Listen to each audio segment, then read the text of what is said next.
Alright, so we continue from tutorial 3. This is where we stopped in tutorial 2 because we are trying to list out the steps on how to calculate W and B, which are the two unknowns that you need to calculate first in solving support vector machines problem.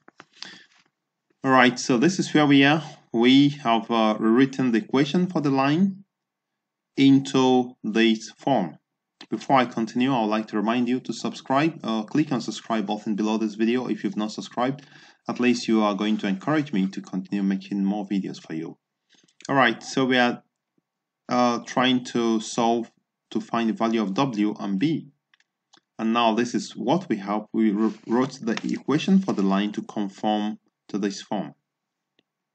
Alright, and we say that the step 4 is to scale the equation such that the margin width equals 2 over absolute value of W. Absolute value of W, 2 over absolute value of W, which is 1. Alright, so let's see what happens in this case, but take note that this formula here will be our equation 2. So I'm using this equation 2 over, margin width is equal to 2 over W. You need to know that it always holds for support vector machine. So it's a given formula. I don't need to prove it. Neither should you worry so much about getting the proof. Alright, so let's see how we can do this. How to calculate W and B. We'll continue with the same graph. Scale the equation such that the margin width equal to 2 over W and W points toward the positive point. Don't worry about all this. So the key point is how do we scale the equation we have so that the margin width becomes 2 over W. To do this, we use what is called the Gutter Constraint. The Gutter Constraint, that is what we use to work. So what does it say? The Gutter Constraint says that for support vectors on any other points, for support vectors or any other points in the gutter, we want the value of Wx plus B to be equal to +1 or -1. What is +1 or -1? They are the two classes. So negative or positive for classes. For A and B data points, they are in the class +1. For D and E, they are in minus. However, they are negative in negative class, positive, negative. But for points in this line, the gutter is this line joining the support vectors. That is what is called the gutter. So this line is called the gutter. So always take note. So the gutter constraint says that for points lying exactly in the gutter, the value of these should be Wx plus B. So W should be +1 or -1. Remember, for these for the decision boundary, this equation in the midpoint, what is Wx plus B is equal to 0. So we have to make the line passing through the positive support vectors to be 1, and for the negative support vector to be -1. So how do we do this? We need to express the Gutter constraint as a function or as an equation. So Wx plus B equal to yi, where yi is the classes. So yi represents the classes. Okay, so that is what we have. Ws plus B is equal to +1 or -1, and we say that we have Ws plus B for positive is equal to plus, and Ws plus B for the negative one is equal to minus. So we have two classes, +1, -1, and Ws plus B should be equal to +1 or -1 for the points on the line, right? So in this case, what will be the value for yi? Yi should be +1 or minus. Where yi, okay, I think I did not write this.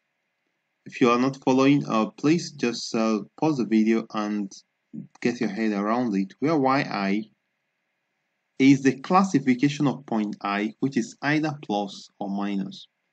And that is the class where x belongs is equal to the sign of wx plus b, right? So the class of A is equal to plus 1 and b is plus 1 as well. So the class for x is equal to the sign of this value. So for plus support vectors, it has to be plus 1, and for negative support vector, it has to be minus 1.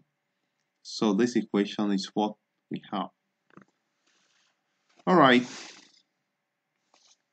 I hope you're following. So now we want to apply the gutter constraint.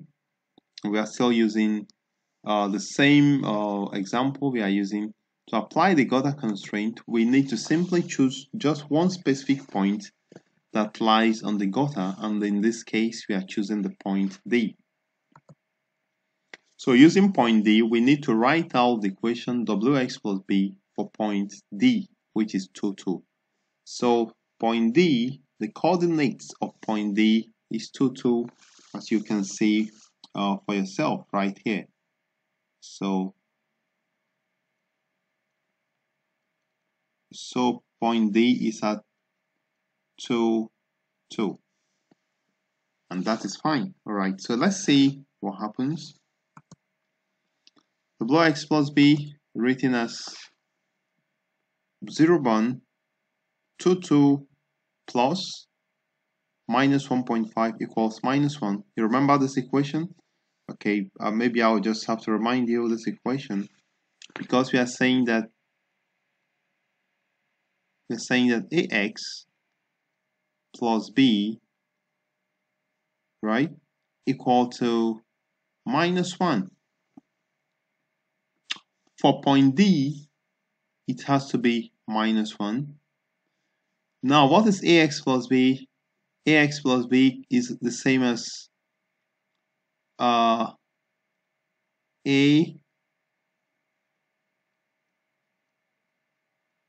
x plus b equal to minus 1. So, but we are talking about vectors here, so we have 0, 1. We already know this to be 0, 1 in the previous slide. Then we have x represent the coordinates of point D, which is 2, 2, and b is minus 1.5, as we calculated before, equal to minus 1. So I'm just explaining how we got this equation here. All right, so did you notice any problem with this? There is a problem with this, and I want you to take a look at this, try to solve out this, and check if it is equivalent to minus 1. So try to do that, and we are going to continue in tutorial 4 of this. I hope you are following. If not, please leave me a comment. Maybe I can make it simpler. Remember, click on subscribe so that at least you encourage me to make more videos. I'd like to thank you for viewing. So see you in tutorial 4.